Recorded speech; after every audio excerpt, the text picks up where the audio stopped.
to the cloud. We're streaming. All right. Hey. Hey, y'all. It is Nicole, and welcome to Stay Wild Child episode 11. Ooh, 11. That's a good number. All right. So, yeah, I like it. So, hey, guys, as always, every Monday at noon Central Standard Time, we go live in Stay Wild Child. And I was actually just kind of talking with Dana here that maybe this is going to go on my Stay Wild Child business page so that people can share it. I know that we have the YouTube link and people can share the YouTube link, but it's always nice to be able to share live. So I actually think I'm going to take action on that, and I'm going to take action on that next week. But so for today, though, we have our favorite astrologer in the house, Dana Blick. I am so excited to have you on. So I met Dana through an intuitive class, and it's just been a real pleasure to get to know her, and I've learned so much from you, Dana. Already? Yes, really, already. I mean, you know, I took Astrology 101 from you just a couple of weeks ago, but every time you talk about something, you have such a clear, precise way of explaining things, and extremely knowledgeable, and you really, you break it down, and I love the positivity that you always spin on it as well. So that always makes my heart happy. Yeah. So we asked some questions in the group this week, and then I had a couple of things that I wanted to chat with you about. So this is going to be a good episode this week. I appreciate it. Yeah. Where do you want to begin? So do you want to start with the questions? How would that work? Sure. Yeah. Okay. All right. Cool. So Amy is someone who is a Stay Wild Child Girl Gang member. I know I don't know if you see, I changed the name of the group to Girl Gang. Yeah, you know, I was thinking like tribe, I was thinking like posse, I was thinking like club, and then I thought, shit, let's go for Girl Gang. We're a gang. I'm all about the girl power. So, so Amy had a beautiful question, and I thought this was such a great question. Let me pop on these readers real quick. So she asked, what is the big indication of soul purpose in a birth chart? She said she's often heard people saying that your rising sign gives clues about your soul's purpose. Okay, so the soul purpose, where are the clues in our birth chart? And I will let you chat about that a little bit. Okay. Well, I think the first place to look, first we have to consider that, honestly, our soul's purpose here on earth is to have experiences. And we've talked about that. Like, it's all about having experiences, not judging them good or bad, but having those experiences and learning from them. Now, if you believe in past lives, you don't have to, but if you believe in past lives, you've probably had several experiences or times here on earth. And if not, if you don't believe in past lives, then you came to this world with certain talents and certain abilities that come naturally to you. Where you would look for those in an astrology chart are your north and south nodes. So the south node is all of the experiences that you've brought into this life or the talents that you were born with. It's the things that come very easy for you. The north node, we look at that to indicate where are some lessons that you need more work on. So where do you need to focus more attention on? What is it that you need to learn? If you want to talk about a purpose, what you need to learn while you're here. And in doing so, we look at the signs and the houses that those fall into. So very, briefly, let's say that you see a north node in the first house, and the nodes are opposite. So the south node would be opposite the first house. It would be in the seventh house. The first house is the house of self, and the seventh house is a house of partnerships and marriage. So if your south node is in that partnership house in the seventh house, it means that you're really good at partnerships. You're probably very at compromising. You're probably really good at, just navigating the room and being very flexible. But if your north node then is in the first house, it would indicate that you need to be more assertive of yourself, that you need to learn independence, that you need to learn how to be completely responsible for yourself versus being in a partnership. It doesn't mean that you can't ever be married. It doesn't mean that you can't be in a partnership, but what it would indicate is that you need to remain a whole individual as part of that partnership versus being swallowed by it. Now, what we have to watch out for is that south node, those gifts or talents, whatever we've come into this life with, tend to be our default behavior because they're easy for us. So it's much nicer to be like, oh yeah, just compromise, or, we'll do whatever you want to do. I'm fine. I don't care where we eat, all of those things. Even little things like, what are we going to do tonight? Understanding, though, that you have to have an opinion sometimes, and you need to assert that opinion on occasion. So it's a balance. It's really about a balancing act. And that's just house related, doesn't take into consideration the signs. So the zodiac sign that those placements are in, add another layer to that entirely. So for instance, if the North Node is in the first house and the first house is ruled by Virgo, you might have a tendency to be really hard on yourself. So you want to, learn to appreciate and not be such a perfectionist, or not be so self-critical, if that makes sense. So it just adds more layers to that purpose. The other thing I like to look at when we talk about, what my soul's purpose here is, I like to look at where the Chiron placement is in the chart. Right. Chiron is an asteroid. It usually looks like a little key symbol in most charts. And we talk about Chiron as the wounded healer. And we bring into this life, if you believe in past lives, or we are wounded in some way when we're young, that we need to learn to heal deep wound in ourselves, that we may one day be able to help others with similar wounds. So you can also look at that as a purpose in life.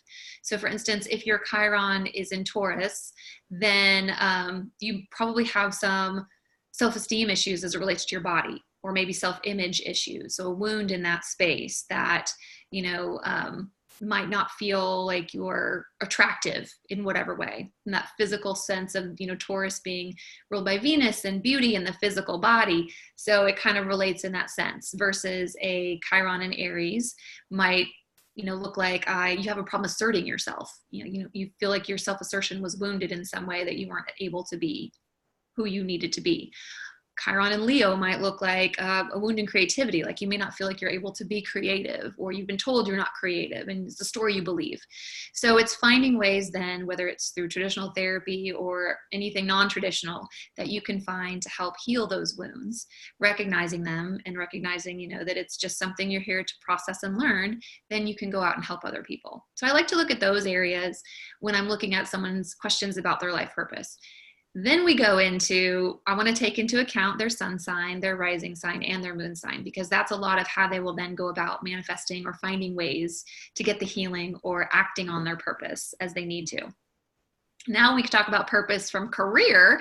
That's a totally different subject. And we would look at we factor in all of those layers, because everybody is so unique, and you can give generalities like I just did, but then I'd want to look at that specific person's individual chart to be able to guide them a little bit more specifically on their path. Absolutely. Wow. It's so deep. That's why I love having astrology readings. And now that, we've gone through the astrology 101 since I took that class with you, and I've had it's called a natal birth chart, correct? Mm-hmm. Yes. Yeah, I've had that reading, and now I want to get a little deeper and see what, and remind me the name of the chart that reads out like 3 or 4 months. What's that one called? We look at transit charts, and transit charts essentially look at what's going on in the sky now.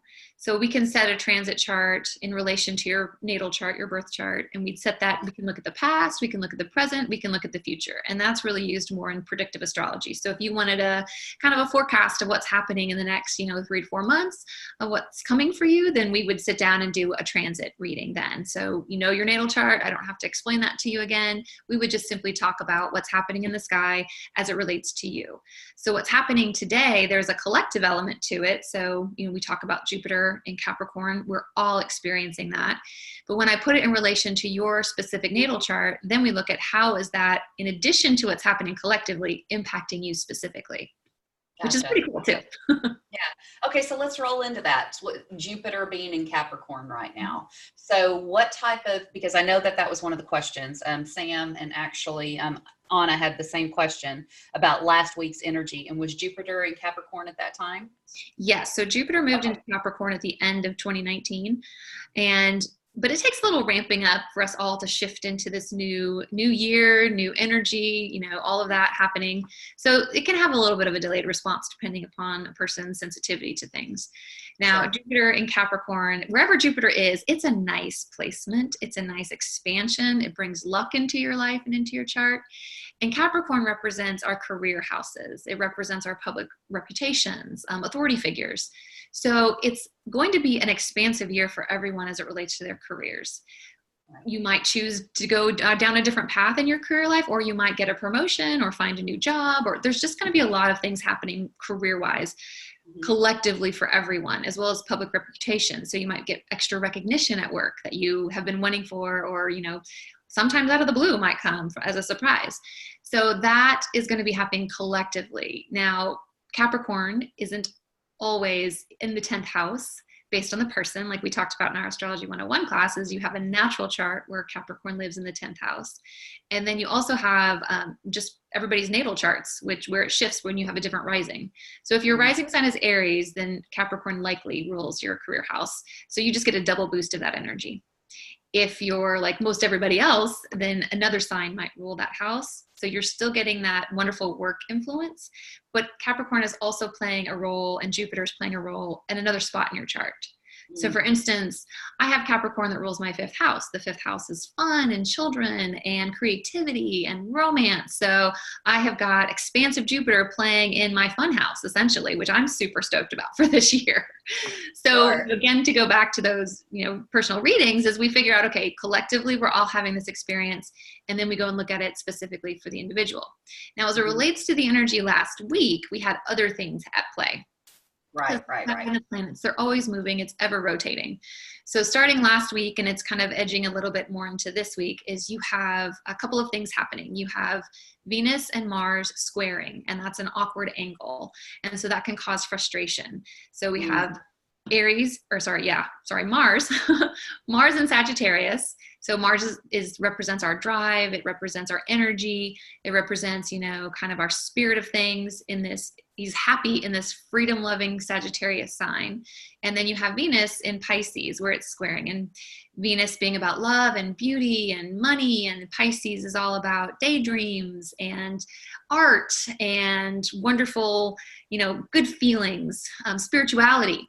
So when you have those two energies squaring, what's happening is it could be a lot of maybe passions flaring, whether it's arguments with loved ones or having a short fuse. It can also mean the need that you just kind of want to can be frustrating at times of like, I can't go do what I want to do. I want to go be free, but I've got all these like responsibilities pulling on me.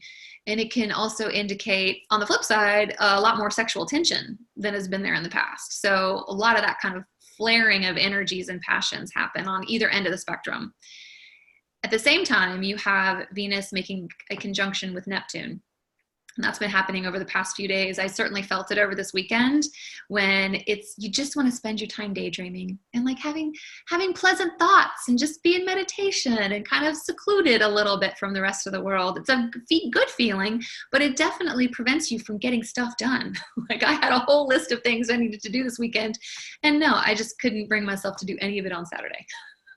And that's going to carry us into a little bit of this week as well. So you have some of these other energies at play.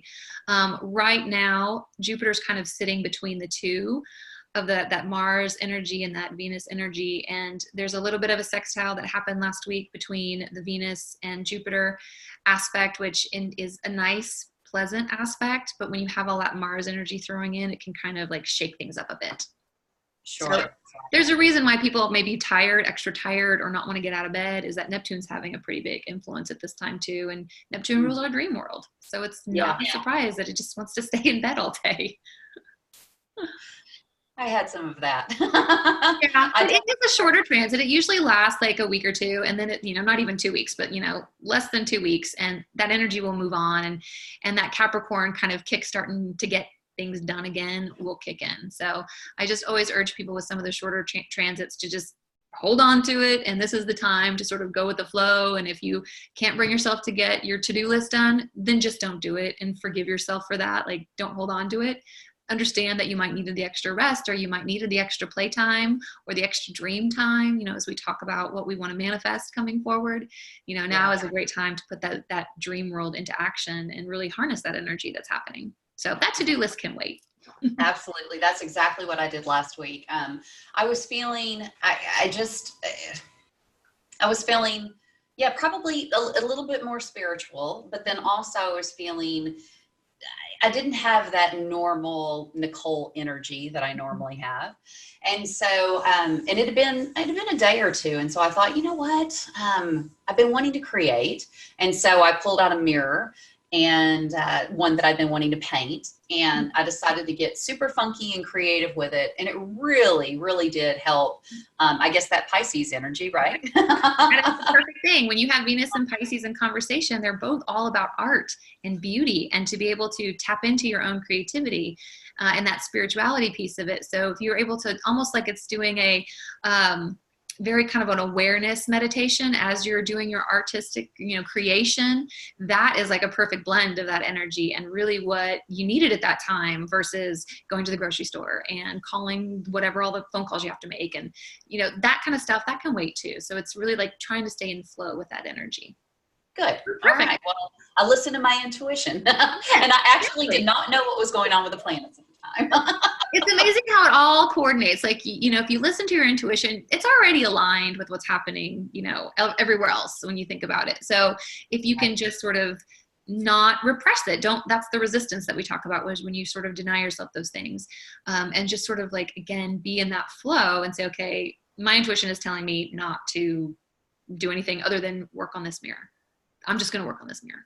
And it's already aligned that way. Right. Yeah. Good. I love that. Trust your intuition, right? Yes. You already know. It's already inside. Yeah, exactly. All right. So let's talk about the energy and the dream world coming into manifestation at this time and what we're wanting. So it's a career year for the collective. And so let's talk just a little bit about the energy that's moving forward. Yeah. So as we look at, talking about manifestation specifically, now is the beautiful wide open window all the way through the end of this month. Right. Where when you talk about dreaming, like dream big, like figure out what are the things that maybe you don't even think are possible, but that you really want to create in your life. Like put it all out there as big as you can get. Now is the perfect time to be doing that, because once we hit beginning of February 1st and January 31st is we're going to start our wall of retrogrades for the year. So in that respect, you have the biggest window possible between now and the end of the month to put out all those wishes that you can. It's great to harness the energy of what you want in your career life, but you can manifest in any area. And you can continue to manifest throughout the retrogrades that we'll talk about. By all means, please don't stop manifesting. But it's a different way of using that energy than what you can do with a wide open, clear window. So it's about, Capricorn is about bringing those physical things, bringing the dreams into the physical world. So thinking about, okay, how would I want to start my business? It can be small things, like you said, wanting to do these live streaming on your business page. Great. We're going to figure out how to do that. And then it could be something much bigger about reaching larger audiences or starting something else. It's totally fine to start doing that. And it's best to put those seeds out there now, before the retrogrades start. Yes. All of that good stuff. So I'm like, please, just keep putting all the good energy out there. I don't want to scare people with the conversation about retrogrades. Most people hear that word and they cringe, or they're like, oh no, it's going to be terrible. No, I love that this year is full of retrogrades. It makes so much sense to me in my mind. When we think about what a retrograde really does, is it helps us turn the energy inward. It brings up stuff from our past, old things, old people, old situations that need clearing and healing. And doesn't it make sense that the whole year would be spent cleaning up all of this stuff in 2020 when we're trying to gain clarity, we're trying to get that perfect vision that's going to set us up for the next decade and the many years beyond, that we want to clean up as much as we can now before we step foot into 2021. I mean, that just makes beautiful sense to me. And when we talk about manifesting during retrograde periods, I like to think of it as, again, trying to harness the energies as much as possible to say, okay, I know in this clear window that I want to manifest more money with less effort. I want to work less and make more money.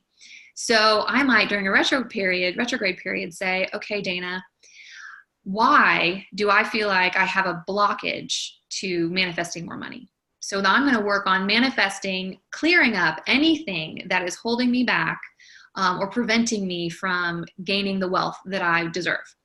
So I'm using that manifestation in just a slightly different way. So if I'm working on retrogrades internally, I'm going to start manifesting what's going to help me internally so that I can eventually then manifest faster those external things that I want. Does that make sense? Oh, of course. So it gives you a chance to review what you've put out there. So you've put these seeds out there, and maybe they're not sprouting as quickly as you'd like for them to. So it gives you a chance to check in and see, okay, do I have some wounding in this area? What do I need to heal? What do I need to review? What needs to, how do I need to fertilize these seeds so that they can sprout in the future? Exactly. So I'm like, put it all out there this week, what you're looking for. And then when we move into February and the rest of the year, it's a time to, again, reassess, to look back over that list, to say, okay, is this something that I still really want? If it is, okay, what do I need to do from, my internal self to make sure that it's the best thing possible for me? If it's not, it's okay. It's a perfect time to change it, revise it, make all the edits you want at that point for the rest of the year, so that by the end of the year, you have the clarity you've been seeking to move forward. Cool. Great. Yeah, that's why I love you. I love the way that you explain things. You come at it from because sometimes, you hear other astrologers, talk about like when Mercury goes into retrograde, like that all shit's hitting the fan. And it really, it's true. It has a little bit of a misconception. We'll have 3 Mercury retrogrades this year, and I have the dates, but you can also find them online too. But what's interesting, they also have shadow periods associated with them. So you're looking at about 7-week-ish time frame for each of those. And the shadow period starts February 1st. The actual first Mercury retrograde is the 16th of February. And Mercury retrogrades, people are always like, oh, transportation breaks down and communication breaks down and all of these things. And it's true. They do on occasion. They do for some people. And it's important to be aware of that so that, if you're having miscommunication, you can pause and say, okay, I know Mercury retrograde is going on. So let me ask you, this is what I'm hearing. Is this what you're saying? Kind of thing. So you have an opportunity to clean up some of those misconceptions or misunderstandings. It's always not a great time to make major purchases. But sometimes that can't be helped. Sometimes, your car breaks and you have to buy a new car. At that point, it's really good to make sure that you or even have a friend or someone else read through the contracts and agreements with a fine-tooth comb, read them twice, because we have a tendency to miss things during retrograde. It's also important to buy those extended warranties, even when you normally wouldn't. Like if you needed a new phone, go buy the extended warranty kind of thing on it. It's just nicer to have those safety elements in place if you have to make some of those major purchase decisions. Good things to do. We talked about, reassessing and reevaluating. My teacher loved to give the RE, like anything that begins with RE is the perfect thing to do in a retrograde time frame. So that's rest, it's relax.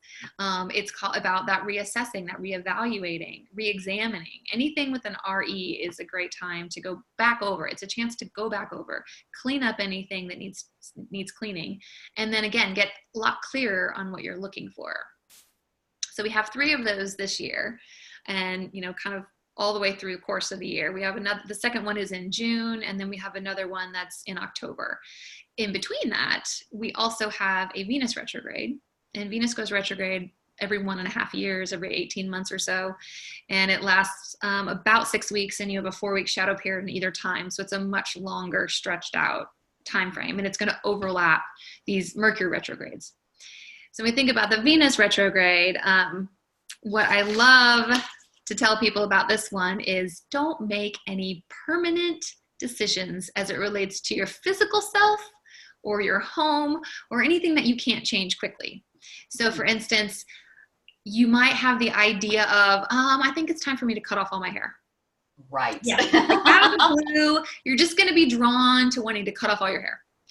And when that Venus retrograde is over, we often have the thought of, oh my God, what did I just do? Like I've ruined it. Now, if you want to change your hair color, that's easy enough to change back. Sure. Buy a new outfit, or, the idea of like, I'm going to renovate my whole house. Maybe just buy some new accent pillows and rugs and try to freshen it up that way. That's something that's less permanent, that if you decide you hate when the retrograde is over, you can clear it on out and no harm done. Exactly. Definitely avoid any elective surgeries, like none of that. Anything that's more permanent of a change. But it's a great time. Let me grab out some of my notes here. It's a great time to do small things. It's a great time to test ideas. Anything that doesn't need to be permanent. You don't want to necessarily launch a brand new business during a retrograde, but it's a great time to test out ideas. Sure. Like, I'm thinking about maybe trying this. Try it. Anything that doesn't have to be permanent. It's a great time to kind of play around with those ideas and experiment. It's always a good time. What happens with Venus retrograde is we tend to see the world through rose-colored glasses. So everything seems like a good idea. Like, oh yeah, I'll cut my hair. Oh yeah, I'll get engaged. I'll plan a wedding. Maybe not. Just wait. Just a little bit. Wait a couple weeks. They say don't buy an engagement ring during a Venus retrograde, because again, Venus is that ruler of love. So it's not to say that you shouldn't be with that person or marry that person, but just wait until that period is over, because there's a little bit more clarity that sparks.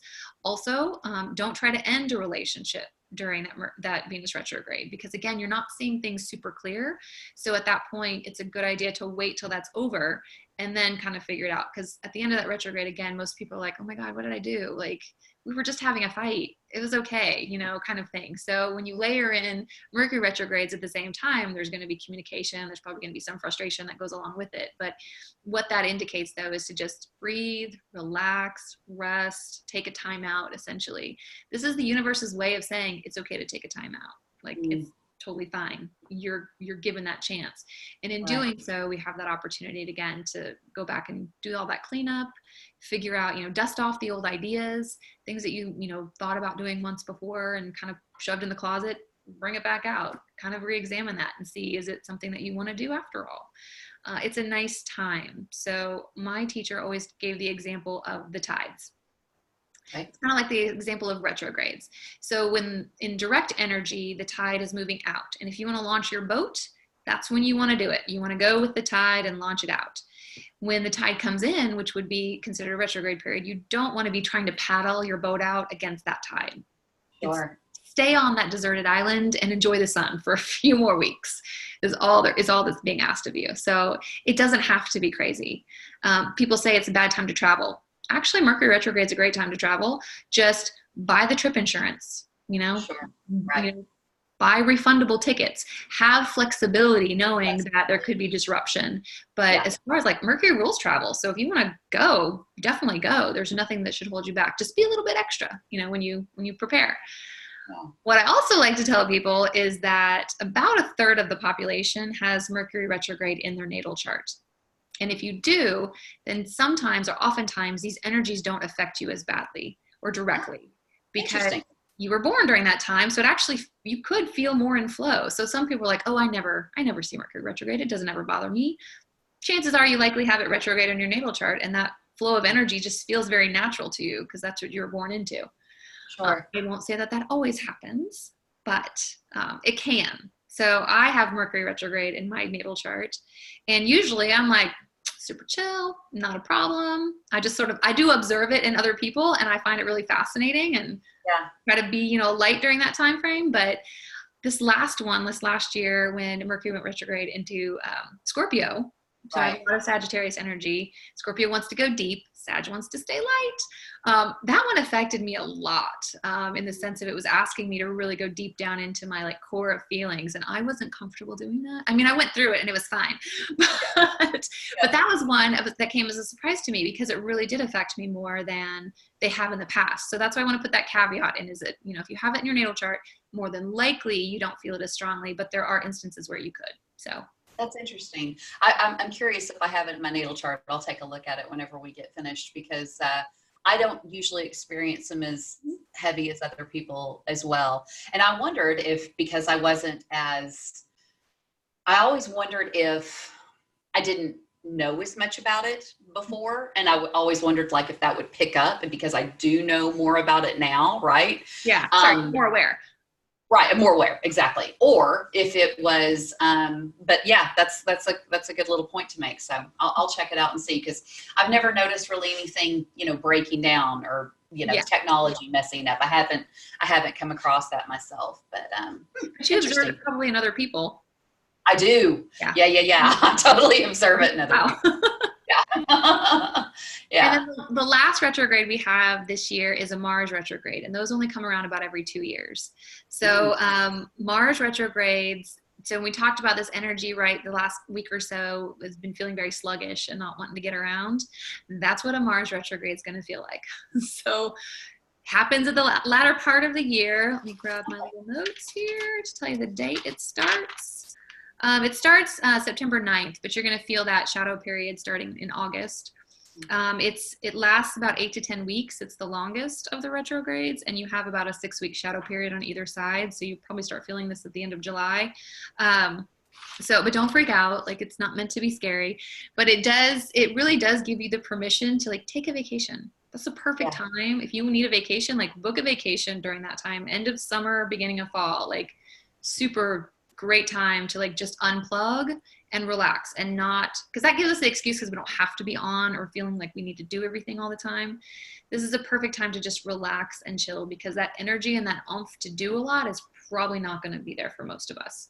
A lot of people, there are people that are born with Venus or Mars retrograde in their charts as well. So again, that plays a little bit on the energy they may or may not feel.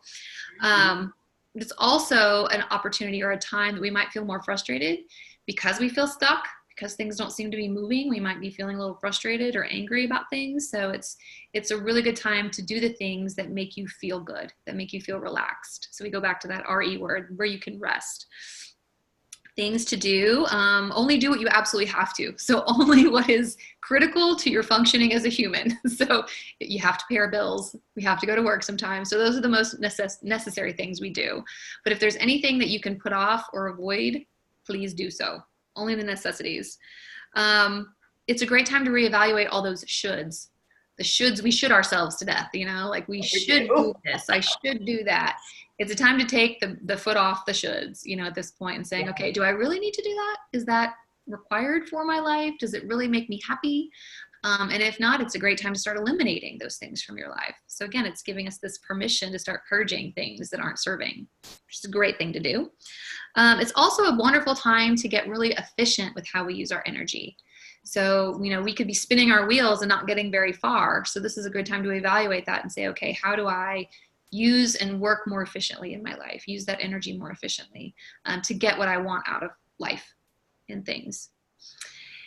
And it's a wonderful time to start an exercise routine, because there's going to be a lot of this like pent up energy that we can't seem to release, which causes a lot of frustration.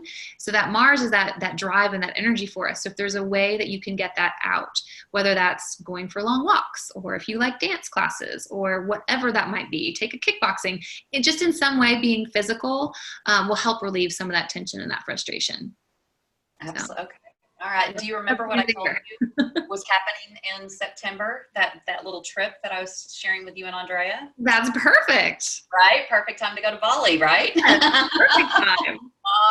Exactly. Yeah. I have a feeling whoever planned that trip was knowing that Mars was going to be in retrograde at that time. It would be a good time to get out of Dodge. Yeah, exactly. Yep. Okay, so now I'm excited to hear about this part. So share with us about the age of Aquarius and when we stepped into that and all of the good stuff around that. Yeah, sure. So most people are probably familiar with the song from the 1960s show Hair, the age We're going to sing it. This is the dawning of the age of Aquarius, age of Aquarius. I can't do the high part. Aquarius! I'm not going to add to this. You have a lovely voice. You are not singing with me. No. Nice. It's terrible. I only sing in the car along with the radio. So that's what people are most familiar with when they hear that phrase. And oftentimes they think, oh, it's part of a show, so it's not really maybe a real thing. Right. What is this? Mm-hmm. So the ages, there are ages that we go through from a humankind perspective. And it has to do, again, it's more of astronomy based. I mean, it's definitely astrology tied to, but it's tied into the astronomy science of the Earth's rotation. And there is a slight wobble in the Earth's rotation. That was discovered back in like 120 BC. There was a Greek astronomer who discovered this sort of wobble tilt to our rotation on the Earth. And what that causes is these different elliptical patterns. So there's a constellation that would sit behind the sun. And every about 2100 years, because of that wobble, that constellation changes from, you have the Earth, you have the sun, and there'd be a constellation behind it. So the Earth's view of that constellation shifts every 2100 years. So over 2000 years, through that wobble, it just moves a little bit at a time. So depending upon what the constellation is that's behind the sun, that's the age we're considered in. So we have been in, they mapped out, various astrologers and astronomers come to a pretty good conclusive decision that we've, as humankind, we've gone through about 6 ages. So if they last about 2100 years, you're talking about over 25,868 years to go through all 12 zodiac signs. So if we go back to 10,000 BC and there are cave drawings on the walls, we know humankind existed at that point, and it's roughly gauged that was probably the age of Leo. Now, what's interesting about these ages is that they travel backwards through the zodiac. So, right. So after Leo, you would typically, in regular astrology, you would jump to Virgo. But no, you go backward to Cancer. And then you go back to Gemini, all the way back through to Pisces, and to now we're in Aquarius. So it's basically the Earth sort of is going retrograde, is how they look at it, backward through the zodiac. Now, every age brings with it a flavor of that zodiac sign. So it doesn't change the zodiacs as you know them, especially when it relates to your natal charts or transit charts, but it gives a flavoring to society and to the way we operate in the world, which has been really interesting to kind of learn and see about some of the things that are tied to it. The other thing to note is nobody is exactly 100% sure or in agreement of when the ages change. That is because in the sky, constellations overlap. They're not equally divided into, degrees like they are in a chart. You have 30 degrees per sign. They're not equally divided in the sky. So sometimes an age might last a little longer than another. Sometimes there's a little bit of overlap. So 2 ages could kind of be happening at the same time because of that shift is so slow. That wobble is so small that you're getting kind of both things happening at the same time. So there's an overlay of that energy. Like so a it shadow varies. like a retrograde. Right. Mm-hmm. Yeah. Like the shadow period, kind of thing. So there's disagreements on when it actually started. There are some that believe it started in the 1400s, this age of Aquarius. I'm not as buying into that as much as what I hear more recently is sort of that shadow period starting in the 1950s. When we think of the Russians launching the first satellite into space versus, there's some people that say today it really didn't start until 2012. I'm kind of split in the middle, like right around 1999, 2000. There were various celestial events, different eclipses that would indicate sort of maybe the more official start. So I think there's been some shadow period, but we're definitely in it. By 2020, we're definitely in it now. So I don't believe there's any more shadow or shifting, like we're here. Mm-hmm. And what the ages, like I said, they represent, that flavoring is going to be based on that zodiac sign. So prior to the age of Aquarius, there was Pisces and there was Aries. So if I'm looking back at my dates, because I don't remember all of them, if we think back to the Greek and Roman times, BC, 2000 BC all the way up to 1 AD, they were flavored with a lot of war and blood and masculine brawniness and, fighting. If we think about all of those wars that happened at that time, well, Aries and Mars, war, in that sense. So it's flavoring those things. Then we moved into the age of Pisces, and we liken that a lot with with Christianity. So during that kind of 1 AD to 2000, the majority of the world's major religions were founded at that time. Spirituality was very important. You didn't have science or knowledge back then, so you relied on the Bible and what that was teaching. Only people that could read and write were the monks. We talked about people living in cloisters and convents, sort of secluding themselves from the world, and how religion played such a big part. Even the symbol for Christianity, the fish. So all of that is very Piscean in energy, very much like there is an outside world and an inside world. We talked a little bit about this last week, the separation of those things. Sure. Piscean energy is very much more like about me versus not necessarily the collective. So it's one-on-one relationships. Right. Piscean energy is very much about caring for my brother and brotherhood of man kind of thing, not necessarily all of humanity at once kind of thing. Right. I see a stranger. The Good Samaritan is a great story, parable for that. There was one person lying on the road. I helped the one person, not necessarily trying to help the entire community, so to speak. Now we've moved in and we've shifted into this Aquarian age, and Aquarius is the inventor. It's all about freedom and rebellion and breaking down things that don't make sense anymore from an authoritative, kind of perspective. It's all about humanity and society and caring for the greatest good of all, not just the individual. We see that. We see the energies of, trying to care for our planet. We see the energies of people coming together. It's a live and let live kind of energy. So we see it. I don't care what your race or nationality or sexual orientation is. Just you be you and I'll be me and we'll be fine kind of energy. It's always about, we talk about the Aquarius energy as the quirky sign of the zodiac. So they like to be an individual. So we think about, even in our products, everything's about customization now. How do I customize my shoes, my hat, my house to me versus just buying what everybody else buys? So it's a lot of this feeling and this energy of like, I want to be special and unique in my own way, at the same time as I want us all to live in a good society together and be helpful to each other. So Aquarius is all about scientific innovation and invention.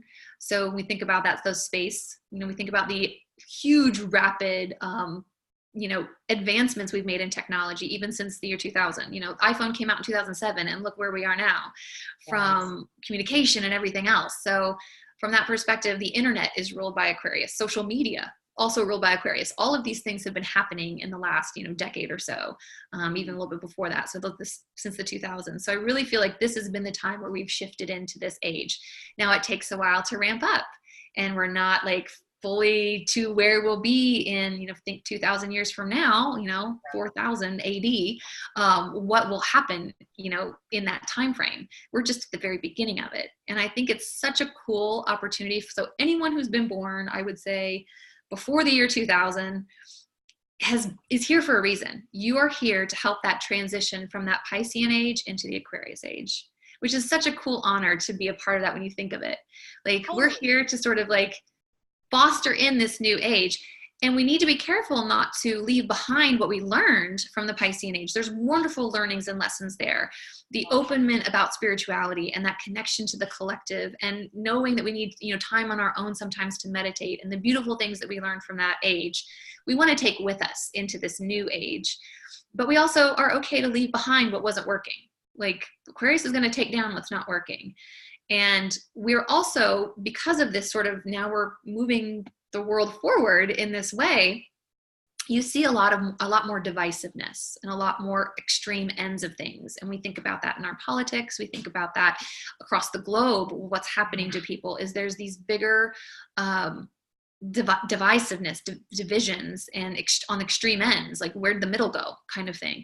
So it's our opportunity during this transition, during these, bringing these new people along with us, that we need to find that balance again. And I am so excited for the cool things that are going to continue happening as we get deeper and deeper into this age. And it is an age of humanity. It is an age of caring for all. It is an age of just, finding your individuality and finding your freedom in that. But there's going to be some work involved. We're going to have to tear down things that don't work. We're going to have to join together those divisions. We're going to have to work in those ways to find the peace that we're seeking. So it's important that we, make sure we're carrying, again, some of that Piscean energy with us into this new age and see what happens, see where it goes. So I won't say everything's rosy, but I do say at the end of it, it's going to be really cool. Yeah. What a gift we have, though, to, show people the way. Yeah. And I think that, anybody who's listening to this today, they're here for a purpose, and they have, their teachers and their guides, and just truly owning that and stepping into their power. And, like we talked about, the soul's purpose, and really, taking that Pisces energy and getting quiet and getting still and getting in touch with your inner self and listening to your intuition, and then starting to take those steps forward. This is the perfect time to start to take those steps forward, and using this energy because it's there for you to help propel you forward. It's the universe lining everything up, right? There are no coincidences. Right. It happens for a reason, and everybody is here right now in this time that we're living in for that reason of, we talk about, we probably should have shifted into this energy a lot sooner. And there are people now who are like, let's go, like ready, let's move. And there are people that are not ready and they might be kicking and screaming. So having that compassion, that Piscean compassion for them as they're going through their own shifts, if you've already made it through, having that is really important as part of this shift and change. And then being open to what technology and science in the future will share and show. In my experience, for me, all of our science and technological advancements just reconfirms there is a higher order to everything than just, nothingness kind of in that aspect. So for me, it's almost confirming some of that spirituality. And as humankind, we have to continue to evolve. I mean, if there's no evolution, then we die. So there needs to be this next step and phase in our human kindness as we talk about, we live in a global society and it is really one world. And how do we interact with our neighbors, whether they live next door to us or whether they live across the globe, because we're all here as pieces of that and pieces of that oneness. Absolutely. Really cool. Yeah, so cool. So cool. Thank you for breaking that down and sharing that. I know that really, it gave me a lot more information about it. And I appreciate you just doing research, having so much knowledge, using your gifts to just really help open everyone up collectively. So really appreciate you. Thank you. And I appreciate you for wanting to share all this information and make sure it's getting out there. I think, I always think if one person has a question, about 10 people have that same question. So it's good to just get it out there and get everything answered. I think the more we know and the more we feel comfortable, the more we can help others. And for me, astrology it's just a tool. It's a tool in the box that kind of helps the mind understand what's happening. But to your point earlier, like you already know all of this inside. Like when you listen to your intuition and you tap into that, like you know that what you needed to do that day versus what you didn't need to do. And the astrology, when you look at that, you're like, oh, that just confirms what I already knew. It's just another tool to help explain kind of what we're going through and why things are reacting the way they are. And it helps for me personally, it helps sort of calm my mind down. I'm like, okay, there's reasons for this. It's all aligned. It's all part of this other greater design. And at the end of the day, it's all okay. Like it's really all okay. Like we just go through cycles in life and we just go through different time periods. And if you know what those are, then you can jump on that energy a little bit sooner and better and harness it. So my boat's going to go out with the tide and I'm not going to fight it trying to get out there. Heck yeah, exactly. I don't have that much energy. Well, cool. Well, so I think that you need to come on in a couple of months and do another energy update. And I just so appreciate you being on Stay Wild Child. And I'll definitely get my transit chart read because, I always like to dig in. Just fun. Right. Always like to dig in just a little bit deeper. And like you said, I like to know where the tide's heading for me personally. Right. Yeah, and so I appreciate you, Dana, and I'll put all of Dana's information and the little links below in the comments section, and we'll have this up on YouTube soon, so please share it. We would love to share with everyone and then introduce everybody to Dana, and she can do some good chart work for everybody. All right. Thanks, girl. Have an awesome day. Bye. Bye-bye.